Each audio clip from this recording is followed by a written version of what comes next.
Hello friends, Smart Classes welcome you. Today we studied a chapter name is Cash Budget. First we understand the meaning of budget. Okay, what is budget? Budget क्या होता है? Budget की definition समझने से पहले मैं आपको example देती हूँ जिससे आपको बजट इजीली समझ आ जाएगा। जैसे कि हमारे जो पेरेंट्स होते हैं at the end of month हमारा जब इनकम रिसीव होती है हमें पेरेंट्स को, तब पेरेंट्स ये एक बजट प्रिपेयर करते हैं, कितना एक्सपेंस करना है, कितनी इनकम होगी, कहाँ इन्वेस्टमेंट करना है, कितनी सेविंग करेंगे। तो वो सब क्या है, बजट है कि हम जो हमारा जो नेक्स्ट आने वाला महीना है वहाँ तक हम जो भी हमें पैसे इस महीने के मिले वो चला सकें, उस सब को क्या बोलते हैं, एक बजट बोलते हैं। तो उसकी डेफिनेशन कैसे होगी बजट की, let's see. A budget is a detailed plan of a operation. Budget क्या है, डिटेल्ड प्लान है किसका, ऑपरेशन, चाहे वो बिजनेस हो, इंस्टीट्यूट हो, किसी का भी, for some specific future period. एक स्पेसिफिक फ्यूचर पीरियड का एक क्या है, डिटेल्ड प्लान है, उसे क्या बोलते हैं, बजट। वो एक पीरियड क्वार्टरली भी हो सकता है, मंथली भी हो सकता है, एज और जैसे भी हो, ठीक है, क्वेश्चन में। नेक्स्ट इस कैश बजट। कैश बजट क्या होता है, ठीक है, इसके वर्ड बजट के आगे वर्ड यूज़ हुआ है cash.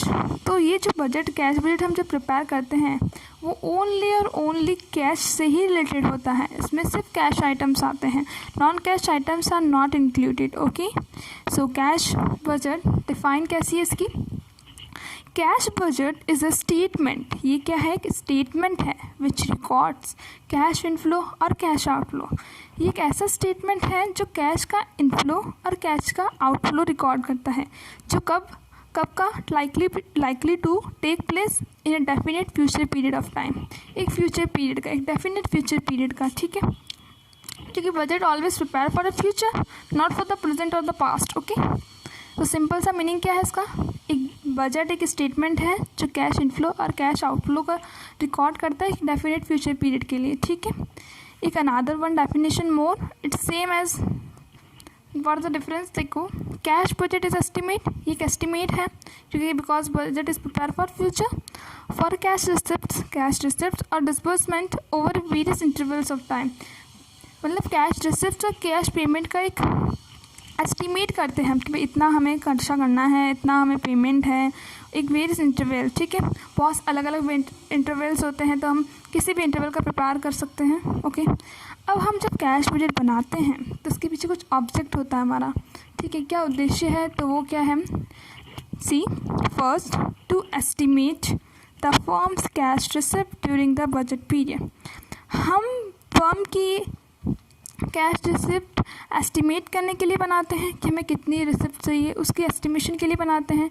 Second, to estimate the financial requirement of the firm, कि हमें कितनी फाइनेंशियल रिक्वायरमेंट है एक फर्म को, उसके एस्टिमेशन के लिए बनाते हैं। Third, to estimate the surplus और डेफिशिएंट, कितना हमें सरप्लस हुआ, हमें कितना डेफिशिएट हुआ कैश का, उसको एस्टिमेट करने के लिए कैश बजट बनाते हैं। और last, to make proper utilization of cash, proper utilize करना कैश का। प्रॉपर यूटिलाइजेशन कैसे होगा, जब हम कैश बजट बनाएंगे तो कैश प्लानिंग करेंगे पहले, तो जब भी हम कैश प्लानिंग करेंगे तो हम क्या, इससे हमें क्या हेल्पफुल मिलेगा कि भाई है ना, जो भी हमारे अनप्रोडक्टिव एक्सपेंसेस है, जो हमारे वेस्टफुल एक्सपेंसेस है, वो हमको रिमूव करने में हेल्प करेगा। हमें आइडेंटिफाई हो जाएगा भाई ये हमारे लिए इंपॉर्टेंट नहीं है, तो इसको हम रिमूव कर देंगे, जो हमारे लिए इंपॉर्टेंट है उसमें हम ज़्यादा इन्वेस्टमेंट करेंगे। तो ये सब क्या है, एक प्रॉपर यूटिलाइजेशन करने का वे है, ठीक है। इसी तरह नेक्स्ट मेन हेडिंग है इम्पॉर्टेंस ऑफ कैश बजट। क्यों कैश बजट बनाना इम्पॉर्टेंस है, control over the cash expenses, cash expenses पे हमको अपना कंट्रोल कर सके, कैसे करेंगे वो भी मैंने आपको जस्ट अभी बताया कि प्लानिंग करके, ठीक है।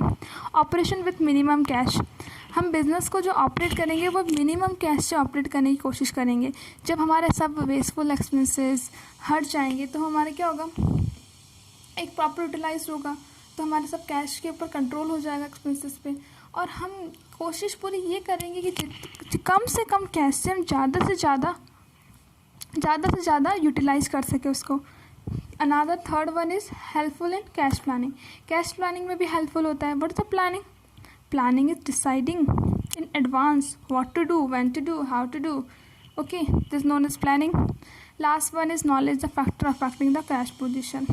फिर हम नॉलेज, भाई हम ताकि नॉलेज ले सकें, पता लगा सकें कौन कौन से फैक्टर्स हैं जो हमको हमारे कैश बजट को इफ़ेक्ट करते हैं पॉजिटिवली या नेगेटिवली किस तरह से, तो उन सब के बारे में पता लगाने के लिए कैश बजट इम्पॉर्टेंट है. ओके,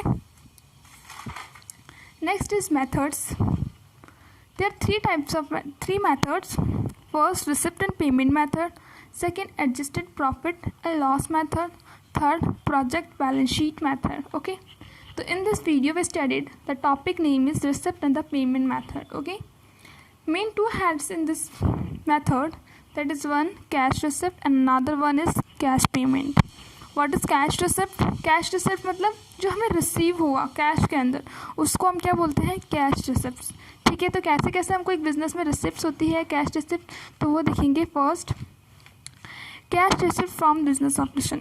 कैश रिसिप्ट हो रही है बिजनेस ऑपरेशन से, हम बिजनेस कर रहे हैं उससे हमें कैश रिसिप्ट हो रही है. वो कैसे कैसे होगी, कैश सेल्स, जब भी हम सेल्स करेंगे तो क्या पैसा आएगा. कलेक्शन फ्रॉम डेटर्स, डेटर्स को हमने जब सेल्स किया मतलब क्रेडिट में सेल्स किया है तो हमारी रिसिप्ट, भले पैसा नहीं आया पर है तो हमारे लिए रिसिप्ट ना. तो क्या ये हम तो क्या एस्टिमेट कर रहे हैं ना, इसलिए तो ये बिजनेस ऑपरेशन है. अभी नॉन बिजनेस ऑपरेशन से जो हमारा बिजनेस नहीं है फिर भी हमको रिसिप्ट हो रही है, जैसे कि dividend, rent, royalty, commission, tax refund, ये सारे इसमें इंक्लूड हो जाएंगे. Third is cash receipt from capital transaction. Capital transaction से जो भी हमको रिसिप्ट हो रही है वो कौन कौन से होते हैं, issue of shares, sales of fix assets, investments. तो ये जब भी हम फिक्स एसेट सेल करेंगे तो पैसा क्या आएगा हमको, इशू करेंगे तभी पैसा आएगा.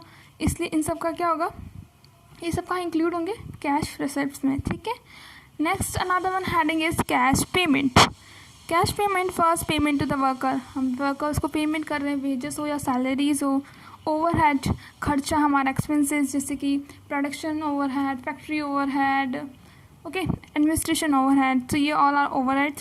Third is redemption of debenture, redeem कर रहे हैं डिबेंचर को, रीपेमेंट कर रहे हैं हम डिबेंचर होल्डर्स को, तो हमारा पैसा जा रहा है ना तो पेमेंट कर रहे हैं, तो ये क्या हो जाएगा, रिडम्पशन.